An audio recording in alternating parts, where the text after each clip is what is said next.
और किस प्रकार उसमें वो एग्ज़ाम आगे बढ़ा।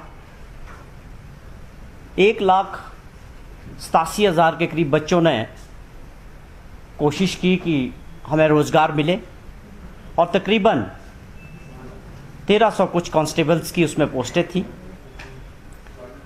और 75,000 के करीब बच्चों ने जो है क्वालिफाई किया था और एग्ज़ाम में बैठे थे।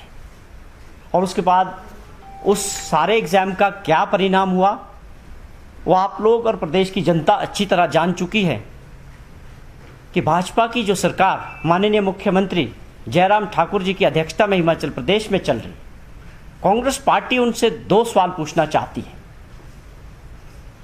कि आज आपने बहुत बड़ा काम किया, आपको याद रखा जाएगा हिमाचल के इतिहास में कि एक ऐसे मुख्यमंत्री थे, ऐसी सरकार थी जिन्होंने हिमाचल प्रदेश का नाम पूरे देश में रोशन किया। जो काम कभी नहीं हो सकता था हिमाचल प्रदेश में, इस तरह की प्रवृत्ति नहीं थी। हमारे प्रदेश को पूरे देश के अंदर, हिमाचल प्रदेश को आज भी आप जाएं देश में कहीं भी, देवभूमि के नाम से जाना जाता है। देवभूमि का मतलब है देवों की भूमि, और जो यहाँ इंसान वास करते हैं, लोग वास करते हैं, वो भी देवों से कम नहीं। आपकी सोच, ईमानदारी और आप मेहनत कश लोग हैं हिमाचल प्रदेश के। हमारी छवि जो पूरे देश में थी और समाज में थी वो एक ईमानदार हिमाचली के रूप में थी, लेकिन उसमें आपने आप 4 चांद लगाए। हमें नाम लेना नहीं चाहिए। बिहार और यूपी का जो कल्चर है, ये माफिया राज का आज हिमाचल प्रदेश में जो शुरू हुआ, इसके लिए इस सरकार को हमेशा इतिहास के पन्नों में याद रखा जाएगा कि ये कब शुरुआत हुई थी हिमाचल में इस प्रवृत्ति की।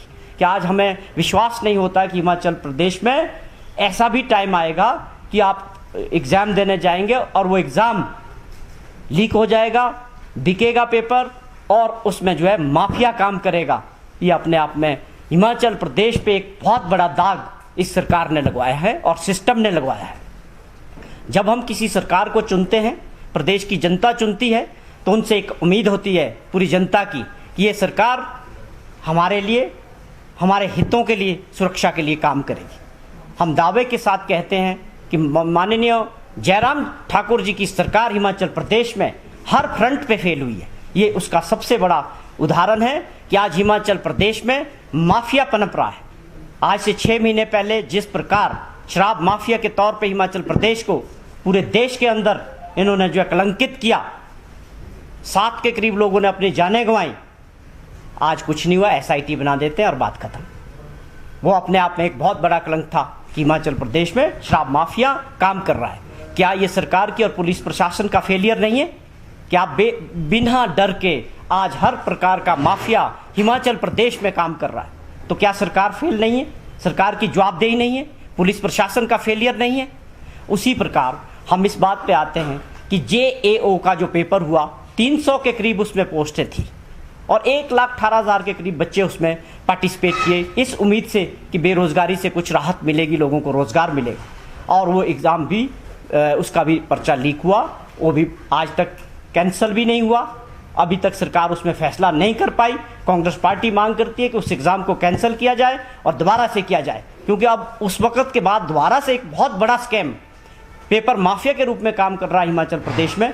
अब इसमें 2 राय नहीं है। जिस प्रकार आपने पुलिस का जो ये एग्ज़ाम था इसको कैंसिल किया है, उसी तर्ज पे JAO का एग्ज़ाम भी कैंसिल होना चाहिए। हमारा सवाल है कि आप एक चीज़ बताएं, पुलिस भर्ती का जो पूरा मामला था, इसका पूरा जो एग्ज़ाम कंडक्ट हुआ, पेपर बना, एग्ज़ाम कराया, सारा जिम्मेवारी पुलिस विभाग के पास थी। अब आप देखिए सरकार की कारगुजारी, मुख्यमंत्री की मजबूरी देखिए आप कि मुख्यमंत्री जी कितने मजबूर नज़र आते हैं। जयराम जी, पुलिस विभाग ही पेपर बनाता है, पेपर सेट करता है, पेपर कंडक्ट करता है और पेपर का लीकेज भी वहीं से हो गया।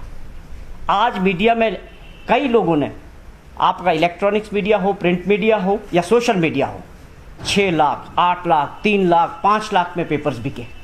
अब जब सारी चीज़ें पब्लिक डोमेन में आ चुकी है कि इसमें करोड़ों रुपए का घपला हुआ है और पूरा माफिया संयोजित तरीके से काम कर रहा था, हम पूछना चाहते हैं मुख्यमंत्री जी से, आपकी क्या मजबूरी है कि आप पुलिस प्रशासन पर और डायरेक्टर जनरल ऑफ पुलिस पे कार्रवाई क्यों नहीं करते?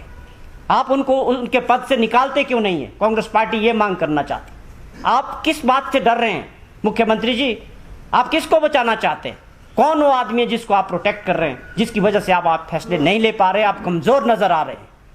दूसरी बात, कांग्रेस पार्टी मांग करती है कि आप इसकी न्यायिक जांच करवाएं सिटिंग जज से, या सीबीआई को इंक्वायरी करवाने के लिए आप कहने से क्यों डर रहे हो? जब सारी चीजें खुलती जा रही है, सारी परतें खुलती जा रही है, हर चीज सामने आ रही है। आप बड़ा अजीब सा माहौल है हिमाचल प्रदेश में। जो चोर है वही कोतवाल भी है। भाई आपका एग्जाम, आपके अंदर सब कुछ हुआ पुलिस में, और एसआईटी गठित करके इसको इंक्वायरी करेगी। आप बताइए, ये है कहीं हो सकता है ऐसा? हम ही करेंगे अपनी चीज की, खुद ही इंक्वायरी करेंगे? बड़ी अजीब सी बात लगती है। और इसके पीछे मंशा क्या है, मुख्यमंत्री की मजबूरी क्या है, वो किसको बचाना चाह रहे हैं, ये अपने आप में एक बहुत बड़ा क्वेश्चन है, जो मैं समझता हूं कि प्रदेश की जनता भी जानना चाहती है, आप लोग भी जरूर जानना चाहते हैं, कांग्रेस पार्टी भी जानना चाहती है। कि हमारी मांग है कि मुख्यमंत्री जी इसमें बिना किसी इसके सीबीआई इंक्वायरी या सिटिंग जज से इसकी इंक्वायरी होनी चाहिए। कि हमारा ये मानना है कि अपने आप में ये हिमाचल प्रदेश में बहुत बड़ा स्कैंडल है, इसमें बहुत करोड़ों रुपए का लेन देन हुआ है, प्रॉपर इसमें माफिया काम किया गया है। ये पेपर कहां से लीक हुआ ये जानना चाहिए, और हर एक व्यक्ति, कोई बचना नहीं चाहिए जिसने इस प्रकार का काम किया है। और ये जो शुरुआत हिमाचल प्रदेश में की है, आज ये हमारे पास मिलके सही समय है इसको खत्म करने का, इसको रोकने का। मैं समझता हूं मुख्यमंत्री जी को ये एक कड़ा फैसला लेने की जरूरत है। ये हम उनसे जानना चाहते हैं कि वो भी बताएं, और आपके माध्यम से भी बताएं कि वो किस वजह से दबाव में है मुख्यमंत्री जी, क्यों वो ये 2 फैसले नहीं ले पा रहे हैं, क्यों डायरेक्टर जनरल ऑफ पुलिस को नहीं हटा पा रहे हैं, क्यों वो इसकी जांच सीबीआई या जुडिशियल प्रोविस में क्यों नहीं कर पा रहे। ये हमारे 2 मसले थे कि हमने इनके राज में। और इसके अलावा कल इनके राष्ट्रीय अध्यक्ष माननीय श्री जेपी नड्डा जी हिमाचल प्रदेश के दौरे में, हम ये जानना चाहते हैं कांग्रेस पार्टी की तरफ से कि क्या नड्डा साहब ने मुख्यमंत्री की पीठ थपथपाई? क्या आपने इतना बड़ा काम किया जो आज 60 साल में हिमाचल प्रदेश में नहीं हो सकता था? आज पेपर बिकते हैं हिमाचल प्रदेश में, आज माफिया राज है हिमाचल प्रदेश में, कोई भी एग्जाम दो आगे नहीं बढ़ता है। इससे पहले पटवारी का हुआ, ट्रांसपोर्ट कंडक्टर भर्ती हुई। ये हम किस दिशा में जा रहे हैं? किस लिए सरकार बनाते हैं लोग? तो हम, ये हमारा सवाल है माननीय नड्डा जी से कि आप मोदी जी के बाद और अमित शाह के बाद तीसरे ऐसे नेता है राष्ट्रीय स्तर पे। हमें इस बात की खुशी है कि आप हिमाचल प्रदेश से, लेकिन इस बात का दुख है कि आप करते क्या? क्या आपके आने से आपने मुख्यमंत्री जी से इसकी जानकारी ली कि ये क्यों हुआ? ये आप इसको बहुत छोटा मामला समझते हो? जब लोग इसको खुद अपने आप इसके इंक्वायर कर रहे हैं, परते पे परते खुली जा रही है, करोड़ों रुपए का लेन देन हो रहा है, गरीब से गरीब बच्चा लाखों रुपया दे रहा है। क्या हम ऐसे हिमाचल की कल्पना कर रहे थे? क्या नड्डा साहब ने इनसे इस बात की जानकारी ली? क्या उन्होंने पब्लिक को यह बताया, हिमाचल प्रदेश की जनता को बताया कि मैंने इस मामले में क्या मुख्यमंत्री जी से बात की, और इसमें किस प्रकार का प्रोब होगा, किस प्रकार की जांच होगी और किस प्रकार की कार्रवाई होगी? ये हमारा सवाल है नड्डा जी से। दूसरी बात, वो आए, उनका घर है, हम उनका स्वागत करते हैं, लेकिन एक चीज इनको बतानी पड़ेगी कि जो आप बड़ी बड़ी बातें करते हैं हिमाचल प्रदेश के दौरे में, अभी प्रधानमंत्री जी भी आएंगे, होम मिनिस्टर साहब भी आएंगे, आप आइए, ये चुनाव वर्ष हैं, लेकिन एक चीज आपको बतानी पड़ेगी कि आप सभी के लोगों के आने से क्या हिमाचल प्रदेश के लोगों की जो सबसे बड़ी मार हिमाचल प्रदेश की और देश की जनता झेल रही है, महंगाई से लोग त्रस्त हो चुके हैं, क्या आप इस बारे में बात करेंगे? क्या आपके दौरों से हिमाचल प्रदेश के लोगों को राहत मिलेगी महंगाई से?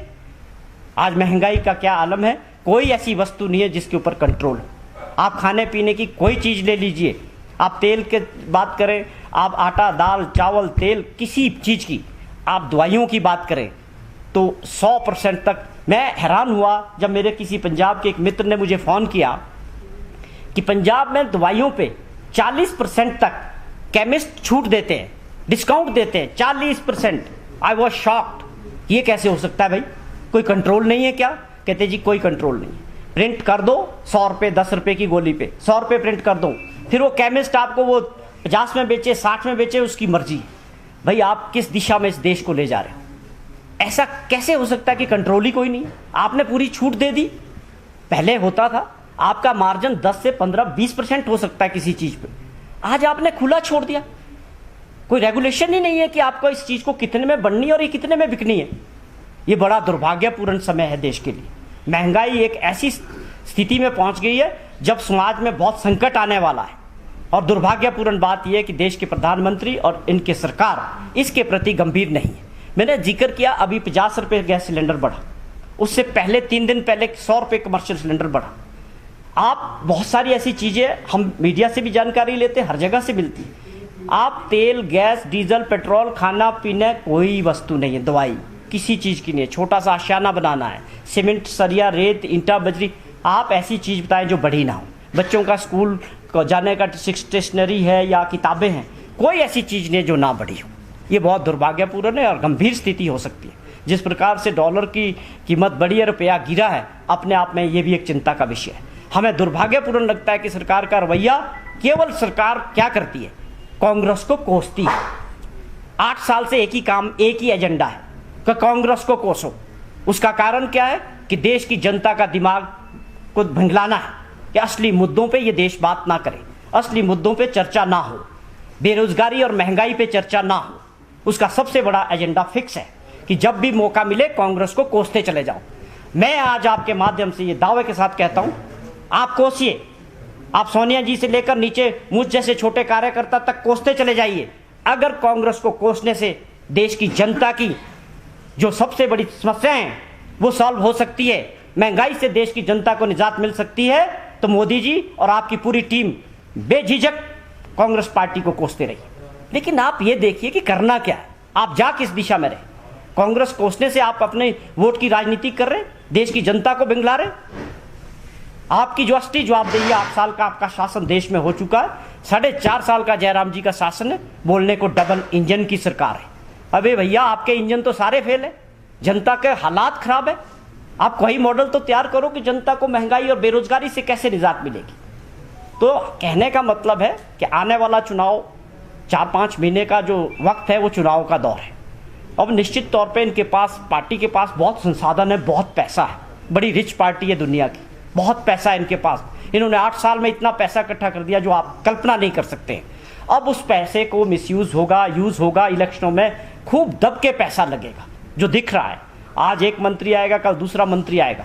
हम ये जानना चाहते हैं कि जो हिमाचल प्रदेश के असली मुद्दे हैं वो दबने नहीं चाहिए, वो हमेशा जनता के बीच होने चाहिए। वैसे हमें पूरी इस बात की उम्मीद है कि हिमाचल प्रदेश के जो जनता है या मतदाता है वो अपने आप में बहुत जागरूक है, बहुत समझदार है।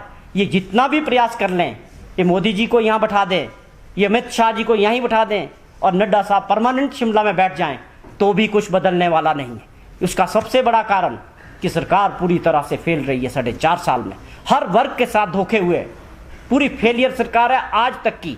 हिमाचल प्रदेश जब से बना है सबसे कमजोर सरकार जयराम जी चला रहे हैं आज। ये इतिहास के पन्नों में दर्ज होगा ये सब कुछ।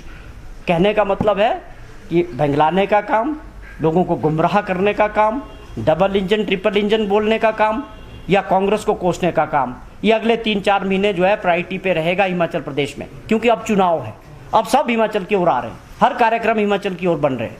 हमारा तो सवाल आज भी वही है कि क्या आपकी सरकार के आने के बाद हमारे लोगों की समस्याएं कम हुई या बढ़ी है। तो मेरा मैन यही था जो मैंने आप लोगों से बात करनी थी। आप कुछ पूछना चाहें तो आपका। नरेश जी, महंगाई का मुख्य कारण डीजल पेट्रोल ही माना जाता है और उसी की वजह से जो है वो आम चीजों का रेट भी बढ़ता है। तो क्या कांग्रेस सत्ता में आने के बाद इसे जीएसटी में लाएगी? सवाल ये है कि महंगाई महंगाई महंगाई जब इनके वक्त में थी तो ये किस तरह से सिलेंडर लेके इनके मंत्री सड़कों पे बैठ जाते। आपको एक चीज़ देखनी पड़ेगी, हम पिछली बातें छोड़ दीजिए कि 2014 में कहाँ थी। आप केवल दो साल का इंडेक्स उठाइए, 2 साल का इंडेक्स उठाइए कि महंगाई कहाँ पहुंची। आप मुझे बता सकते हो कि अब 1100 रुपये का सिलेंडर द्वारा 700 पे हो सकता है कभी? मैं नहीं समझता कि हो पाएगा। 475 रुपये का सीमेंट का बैग अब क्या 375 में आ पाएगा? नहीं आ पाएगा। आप और हम पे और देश की जनता पे जो बोझ लाद दिया गया है वो कम होने वाला नहीं है अब। और आपकी नालायकी, सरकार की नालायकी की वजह से हो रहा है। आज एक चीज में महंगाई, एक सेक्टर में महंगाई नहीं है, आज हर चीज, हर वस्तु पे महंगाई है। और मैं समझता हूं कि आने वाला समय बहुत संकट भरा देश के लिए होने वाला है। सर, सिटी डेवलपमेंट प्लान पर एनजीटी ने रोक लगा दी है। चुनावी वर्ष में ही इसे बनाया गया था, अब एनजीटी ने रोक लगा दी है, इस पर आपका क्या कहना है? देखिए, हमने पहले भी प्रेस कॉन्फ्रेंस करके जब ये बनी थी, अभी कैबिनेट में भी नहीं गई थी, हमने प्रश्न उठाए थे इस पर कि हमने मंत्री जी से, सुबेश भारद्वाज जी से पूछना चाहा आप लोगों के माध्यम से मैंने खुद कि भाई साहब आप ये बताएं कि जो आप तैयार कर रहे हो, लोगों को गुमराह करने का काम कर रहे हो, आप इसका बेस बताएं कि आप इस डेवलपमेंट प्लान को आगे कैसे बढ़ाएंगे। क्या आप इसको एनजीटी से वेट करवाओगे या आपका मामला सुप्रीम कोर्ट में पेंडिंग पड़ा है कि आप वहाँ जाओगे? तो इनके पास कोई जवाब नहीं था। मैंने आप लोगों से भी आग्रह किया था कि इनसे पूछें तो सही मंत्री से कि आप कैसे इसको आगे बढ़ा रहे हैं, क्या तरीका रहेगा आपका। और आज परिस्थिति वहीं पे पहुंच गई। आज जिस प्रकार एनजीटी ने दोबारा से उसको उसी ऑर्डर को दोबारा से आज भेजा है, तो अपने आप में दुर्भाग्यपूर्ण। यहाँ पर फिर से एक क्वेश्चन मार्क है कि सरकार की कार्यशैली केवल लोगों को गुमराह करने की वास्तविकता है नहीं, सरकार चलाने का तजर्बा नहीं है, और इनकी जो सिलेक्शन ऑफ ब्यूरोक्रेट्स है वो भी क्वेश्चन मार्क है। इनके अधिकारी कैसे काम करते हैं, कैसे इनको समझाते हैं, मुख्यमंत्री जी खुद क्या समझते हैं, सुरेश भारद्वाज जी ने क्या समझा था।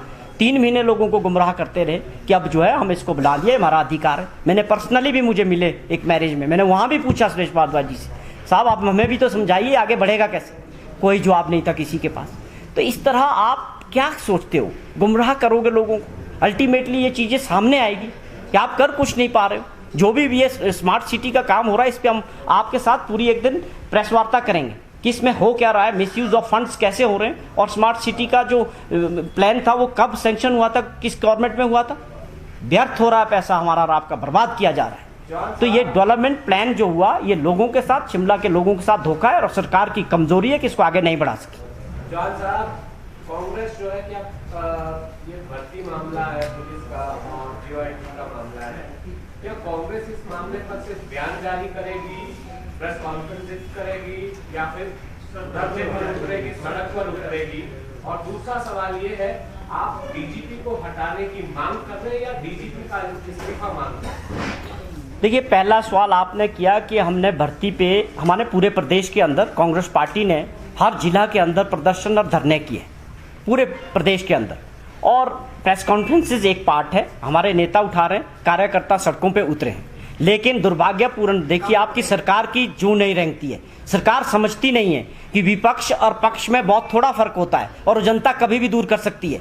एक कुछ सीटों से विपक्ष में बैठता है और कुछ सीटों की वजह से आप सत्ता में होते हो, वो अंतर बहुत थोड़ा है। ये सरकार समझ नहीं रही इस बात को। अगर हम जनता की आवाज़ उठाते हैं, वो हमारा काम है और हम उठाते रहेंगे इस बात को, लेकिन वो सत्ता के नशे में चूर है, अभी वो इस बात को समझ नहीं पा रहे हैं। दूसरी बात, आपने सवाल किया कि डीजीपी, अरे भैया आपके लिए डीजीपी इतने बड़े हैं कि आप पूरा माफिया बनता जा रहा है हिमाचल प्रदेश में। क्या पुलिस विभाग इसकी जिम्मेवारी नहीं लेनी चाहिए मुख्यमंत्री को? आप एक डीजीपी को नहीं बदल सकते? आप कमजोर मुख्यमंत्री हैं। सवाल ये है कि आप उनको हटाए जाने की मांग कर रहे हैं या उनका इस्तीफा मांग रहे हैं? हम एक बात करते हैं कि जब तक जांच नहीं हो जाती, it should be A CBI probe और सिटिंग जज से इसका प्रोब होना चाहिए। तब तक अगर आप हटाने की हिम्मत नहीं रखते, इनको एकदम से कुर्सी से हटाया जाना चाहिए। क्योंकि हम ये दावे के साथ कह सकते हैं कि जो डीजीपी साहब है वो गंभीर नहीं है। बार बार जिस प्रकार से माफिया हिमाचल प्रदेश में काम कर रहा है, सीधे तौर पे पुलिस प्रशासन पूरी तरह से फेल है। अभी मैं पढ़ रहा था कल कि बड़ी मुश्किल से 3 घंटे के बाद जो है अधिकारियों को खनन माफिया से बचाया गया। खनन माफिया, शराब माफिया, पेपर लीक माफिया और ये ड्रग्स माफिया तो पूरी तरह से फेल है। उनके अंदर नैतिकता होनी चाहिए। डीजीपी साहब को खुद छोड़ना चाहिए उनको। मुख्यमंत्री में मुझे लगता है कि हिम्मत है नहीं उनको निकालने की।